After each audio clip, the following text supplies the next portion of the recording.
Feeling stuck or unfulfilled? Searching for more meaning in your work and life? Wondering what's next? You're not alone, and you're in the right place. This is Focus on Why, the podcast that turns reflection into action. I'm Amy Rowlandson, and each week I dive deep with guests who've chosen to live and work with purpose.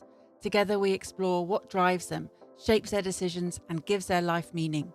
Through real stories and honest conversations, you'll discover how to gain clarity, make confident choices, and create a life that truly matters.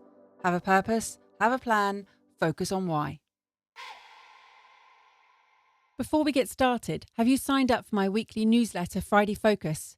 Each Friday, I explore one powerful topic and share a single actionable takeaway to enhance your week. Sign up via the link in the show notes and start every Friday with Focus.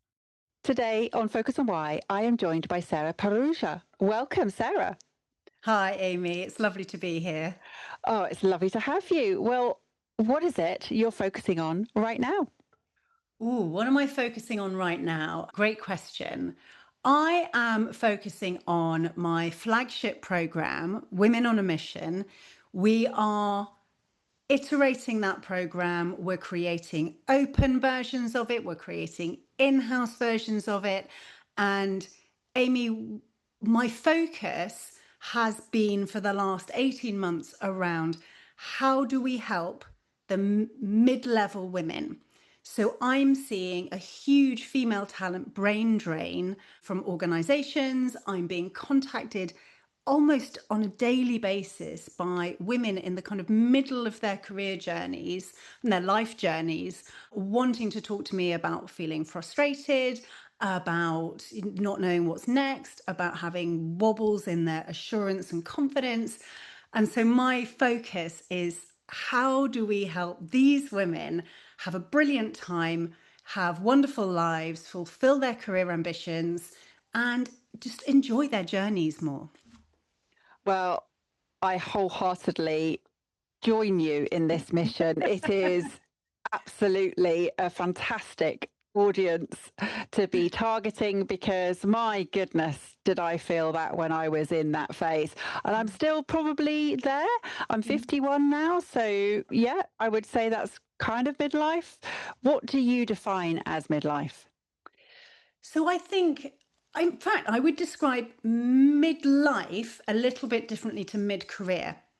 Good point. Yeah, so I think midlife is a little bit more often around our journeys in our kind of 40s and 50s, and maybe around menopause, which is a great conversation. We could dive into that one. I think mid-career is a little earlier in my mind. It's more those women who are into looking at maybe their first leadership roles, all the way up to women who are kind of just below senior execs. So it's that place on your journey where you're no longer getting the support that you were getting when you were a graduate or an intern or early in career professional, and you don't yet qualify for that amazing development that I'm very often part of, which we offer to senior execs. And so it's that journey through the middle of your career. I would say mostly that's probably 30 to 45 approximately, but I think that it very, very much depends on what your career looks like. Some of us kick our careers off later than others. So it's not really about age, it's about a feeling of where you are, a thought around where am I on this journey, what's frustrating me, and what do I want to create next. And I'm just wondering, you mentioned about the mid-career being different and that the 40s and 50s menopause age is a separate midlife conversation. But I'm also wondering that actually has been a limiter in terms of time frame of when women have left the workplace, which has then dictated when mid-career happens. Whereas now, if we can focus on sorting out keeping women and retaining them later, then that mid-career might change in terms of age. Oh, yes. I mean, there's all sorts of factors there, aren't there? So when do we find our ambition? When do we find our drive? So for me, speaking personally, I found my ambition and my vision of what I wanted to do in my 30s. actually, I did all sorts of different things, much to people's amusement when I tell them what my portfolio careers have been. I mean, we really need to think about what each individual woman needs to flourish, to thrive, to achieve her potential, because we do have these different rocks in the road, and each woman experiences all sorts of different things that might throw her off course. And that might be things like career breaks for kids, career breaks for other caring responsibilities, career breaks for illness.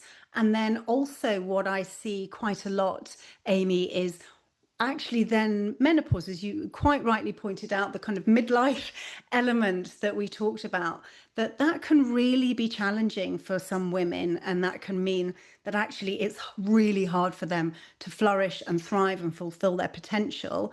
And I think the conversation is growing around how do we support women at all these different ages and stages in order to bring their best selves into work.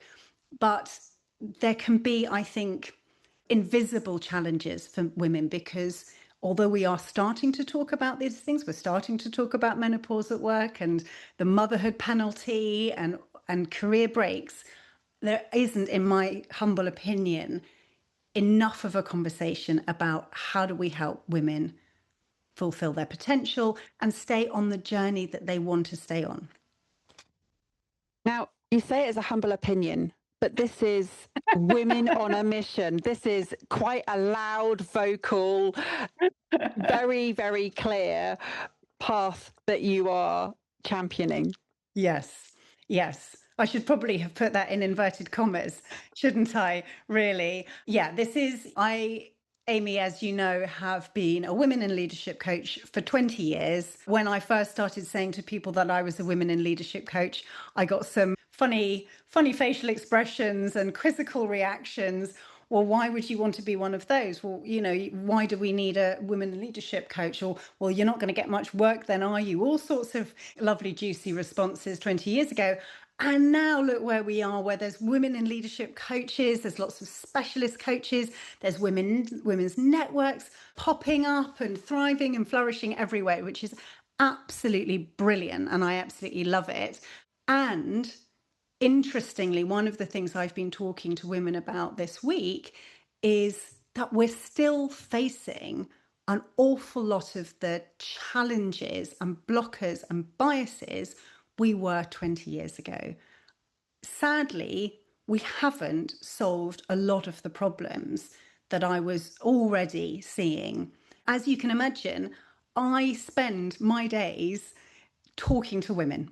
So I hear their stories, I understand their dreams, their ambitions, their goals, and I hear about their challenges and blockers every single day. And so I have a pretty good idea of what the patterns are. Not just in the UK, I'm speaking to women in the US, in Europe, in the Middle East, and there's some really key themes. And they are a lot of the same themes that they were 15, 20 years ago. So there isn't enough of this conversation happening.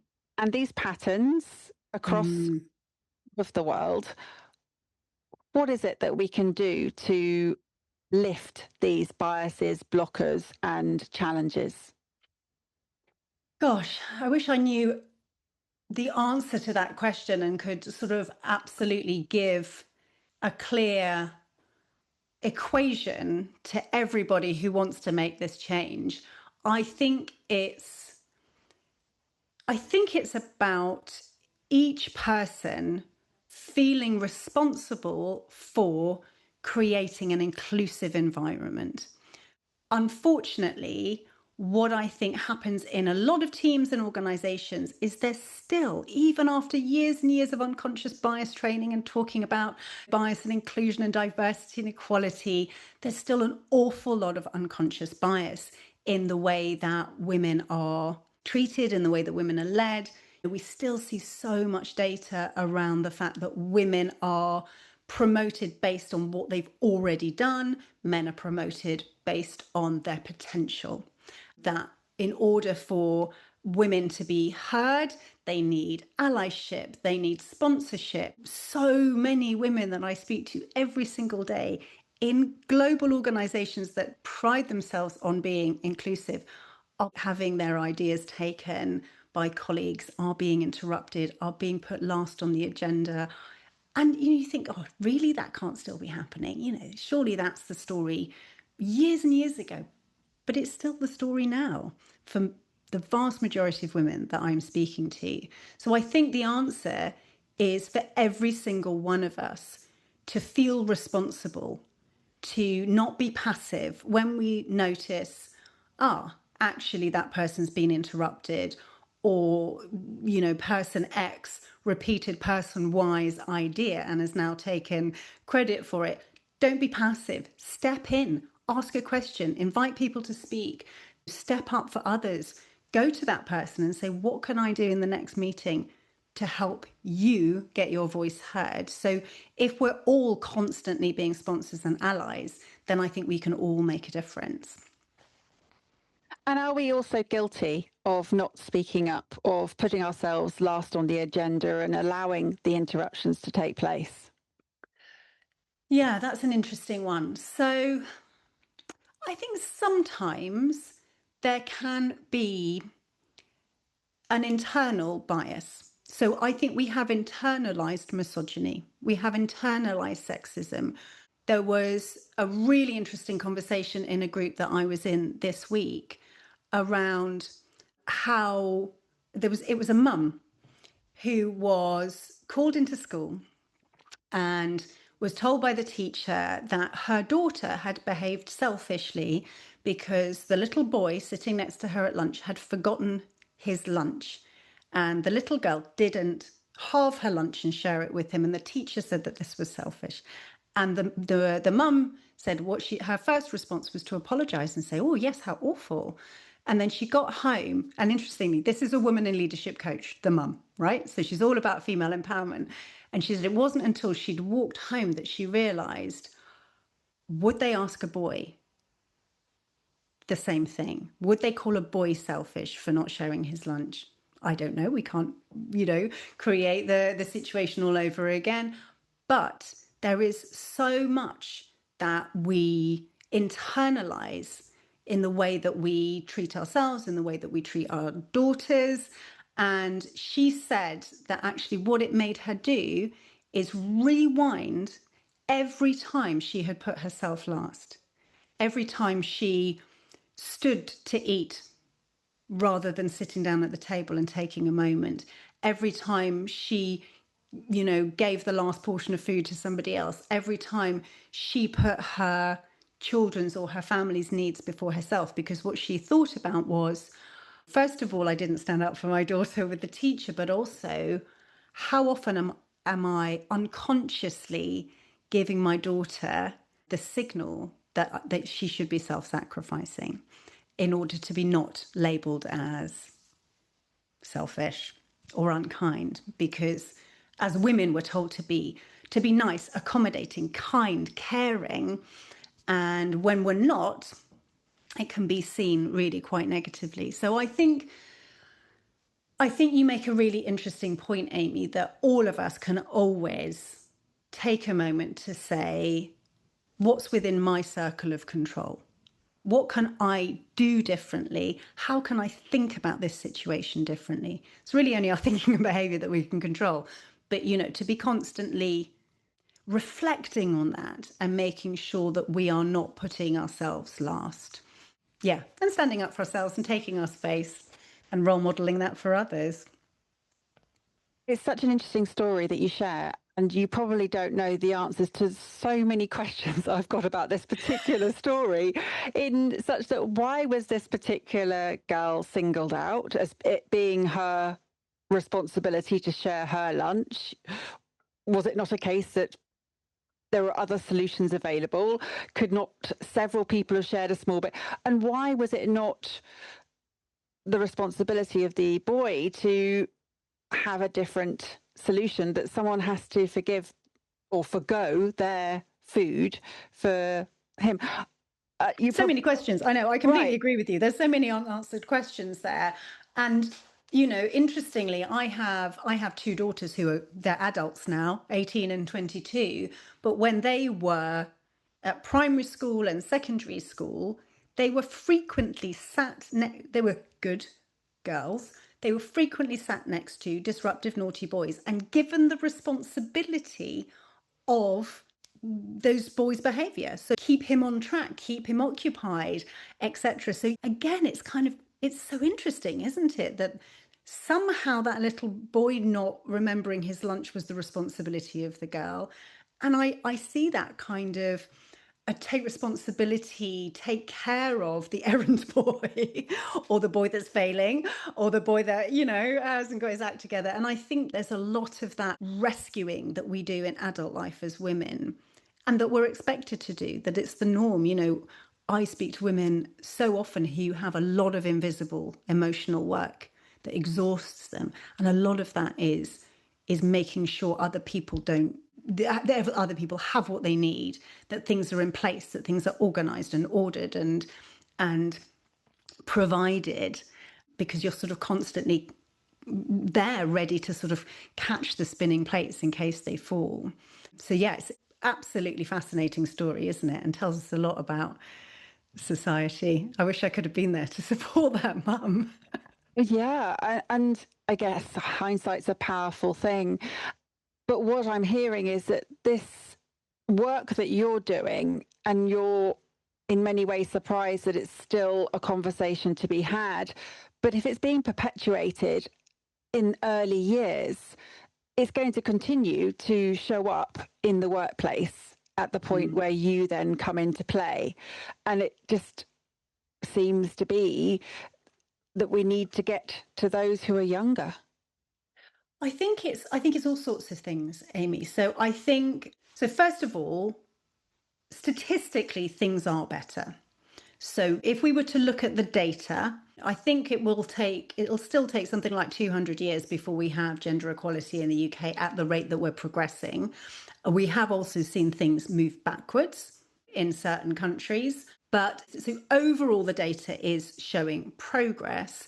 But I think there's lots of work to be done in organisations, and lots of great organisations are doing the work. But there are some really sort of big key building blocks like early years education and parenting, but also really fundamental things that are actually, we need the government to really have a look at.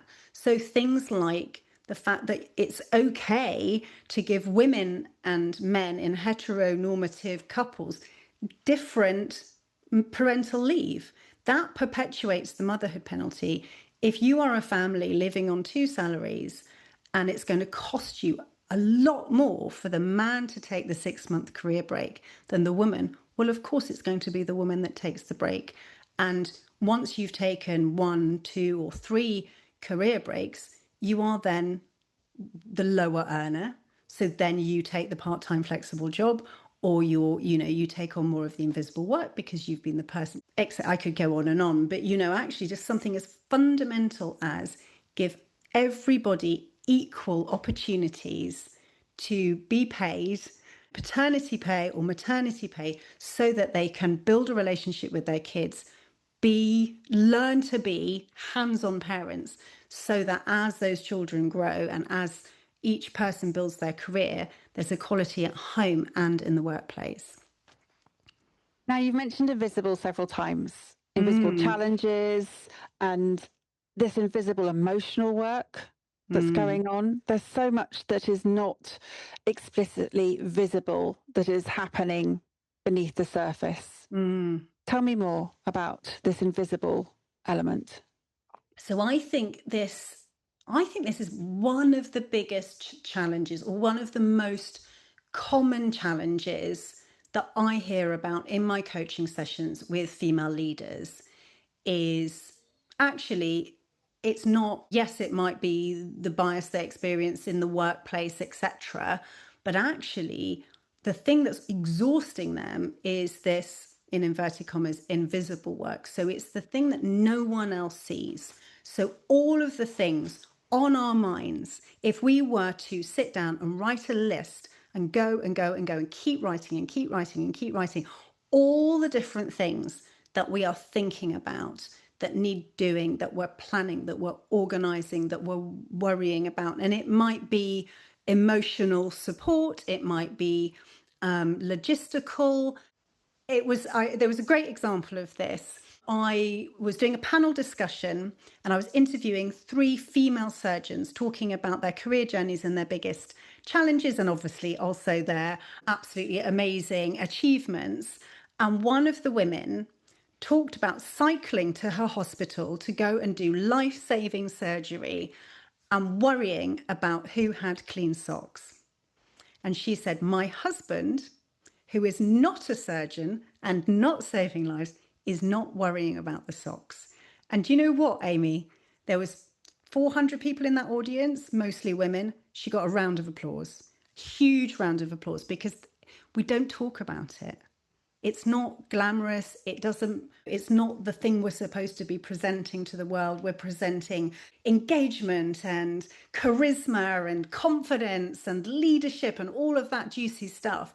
But actually what we're also carrying is my mum okay? Is my, what's happening with my dad? What's happening with the home or the family or the kids or the partner? It might not be about kids. It might be about extended family. It might be about community. Could be all sorts of different things. I built a business while my kids were young, and my husband is absolutely brilliant. We do things really equally. But if they're upset, doesn't matter where I am in the world, they'll call me. He might be sitting on the sofa next to them. They'll still call me. And that is an example of invisible work. And it's a great honor that they call me, and it's a privilege, and I'm delighted to take that call. But it is emotional work, isn't it? To manage somebody's worries or concerns or anxieties and help them move forward. Does that answer your question, Amy? Yeah, and it also sends me in a bit of a spin, because whilst I am with you championing the gender equity, it must not come at the cost of taking on so much that we become a martyr to so many different pulls. And we're not going to be able to switch off this awareness that we have. So it is a case of sacrificing something for us to be able to reach this level of leadership in the workplace, because something has to go. We can't do everything. Exactly. And I think you've summed it up beautifully, Amy, which is, I think this is the big challenge. This is it. It's right. Okay. So we are, as a generation of women, we want to be successful. We want to be happy.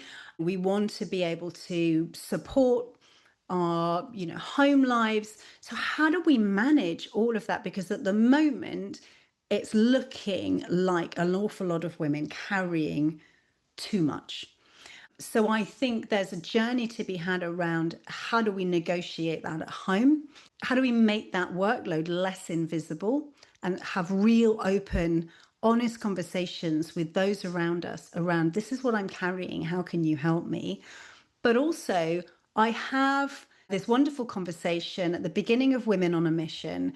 We talk about defining success, because women are given lots and lots of different, quite often contradictory definitions of success. We're supposed to be thin, beautiful, accommodating, kind, nurturing, assertive, confident, successful, wealthy, inclusive. We've got to be, and we've got to have tidy houses, and there's not supposed to be dust under the sofa, and we're supposed to be able to whip up a meal for our friends, and it, blah, blah, blah.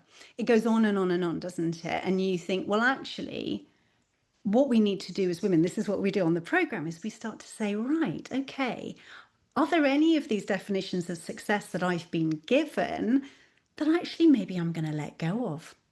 Maybe I can just not do some things.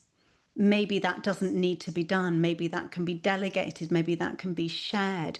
Or maybe it's an idea that's unattainable for me, and I can just joyfully let that float away. So I do think we need to look at What is it I can stop doing? What is it I can stop carrying so that what I am carrying and holding and working on is manageable? Because we need the space for, I'm a positive psychology trained coach, and I know that positive emotion and performance are deeply interconnected. We need the space to take care of ourselves, to move around, to eat well, to sleep enough, to find joy, to connect with people we care about. All of those things fold into performance. So when we are holding too much, there's just no give in that system. So yeah, you summed it up brilliantly, Amy. And I think this is one of the big things that we're doing with Women on a Mission is answering, what's that equation? How do we manage this so that we can flourish?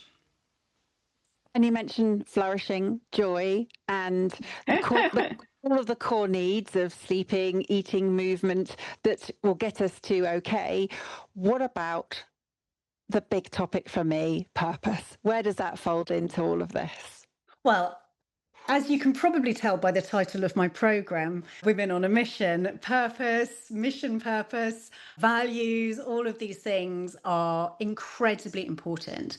So, the reason why the program is called Women on a Mission is because in positive psychology, we know that finding our passion, our purpose, our mission, our why is transformational. There's two sorts of happiness that we talk about in positive psychology: eudaimonic and hedonic.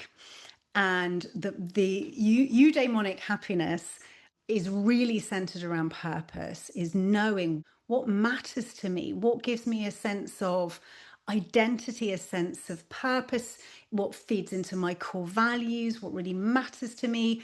When I look back on my life, what do I want that journey to have looked like? And I think also it feeds into hedonic happiness, which is joy and pleasure and play, which we need to. And sometimes we don't get enough of that, I think. But, what are also those bubbles of things that give us joy and lift us for that moment? And we need that combination of those two things. The second thing we do on Women on a Mission is talk about core values. What are they? How do we define them? How do they show up in our leadership, in our life, and our behaviors?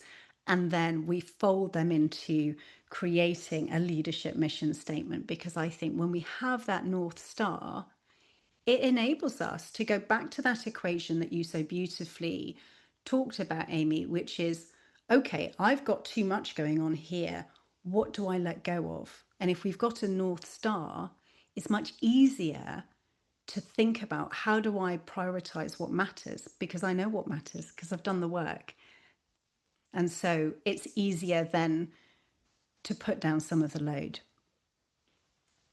And I have another element to go alongside the eudaimonia and the hedonic way, which is euthymia. And that's believing and trusting that you're on the right path. So there's another element in here which really does fit in with the eudaimonia, which is all about flourishing in pursuit of what's worthwhile and understanding what that is. It really is just so powerful. What I'm hearing is how empowering your work is with the women that cross your path, and how lucky they are to cross your path, because it is a minefield out there, and without the guidance, absolutely, these wobbles become bigger, and they then manifest in potentially leaving the workplace because they haven't got a solution. So your work is so needed. And how would someone reach out and connect with you, Sarah? Oh, well, first of all, I'm always up for a chat, as you can probably tell from this conversation.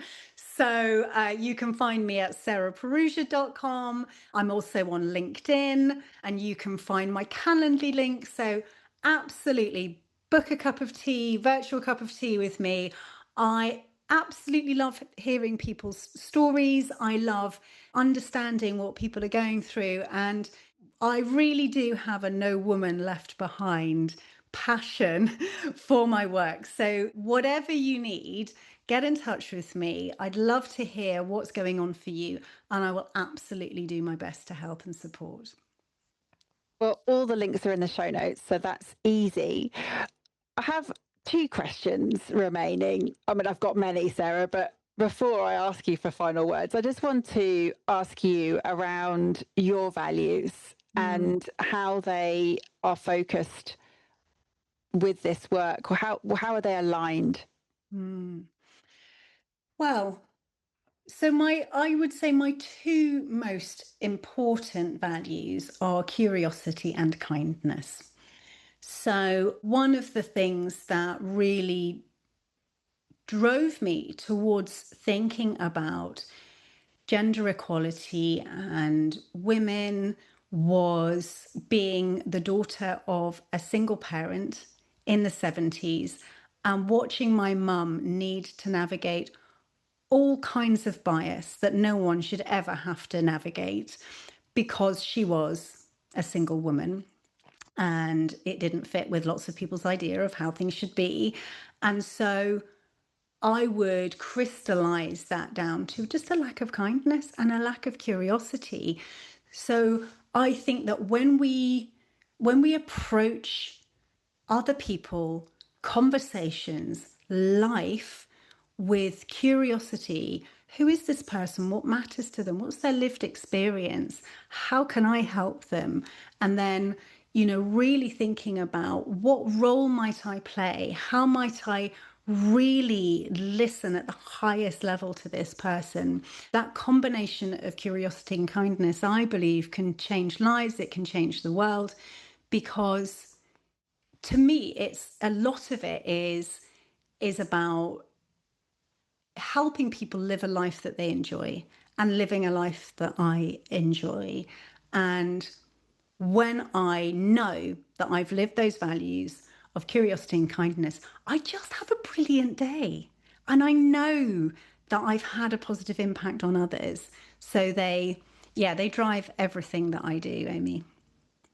Isn't it interesting how just by asking that question around your values, it led to what ensued, which is you sharing your purpose in the world and the origin of that. And a lot of people say, how do I find my purpose? And my answer is always, you don't, you create it and you feel it from within because it's something that really matters to you. And Mm, you sharing that story of witnessing your mum's pain and challenge of what she went through, that lack of kindness and curiosity from others has created the foundation for what you're mm, focusing on. So it does solve mm, a problem. And this is what happens is that it is there. If you understand what truly matters to you, mm. that will form the foundation for your purpose. And I think building on that, Amy, is that my mum was also very gracious and incredibly funny. So she managed all of that while also being very kind to others and making us laugh and telling funny stories. And so I think back to the sort of hedonic happiness, she managed to really bring joy as well as navigating those challenges. And that's, again, something that I think is kind of deep within me. Mm. Yeah, absolutely. And this is it. You won't find your purpose or your why externally. It's absolutely sitting within. So thank you so much. Have you got some final words, Sarah, please?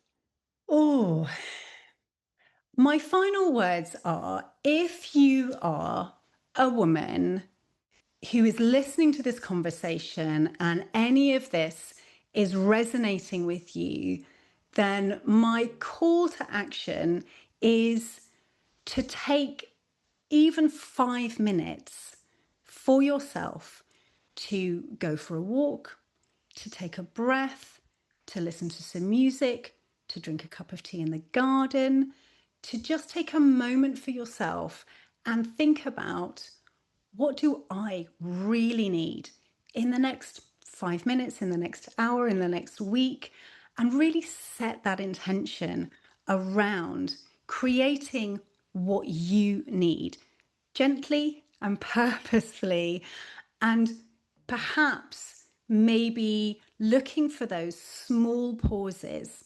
regularly to notice what you need, create awareness, and then create a choice and intention for maybe the next hour or the next day.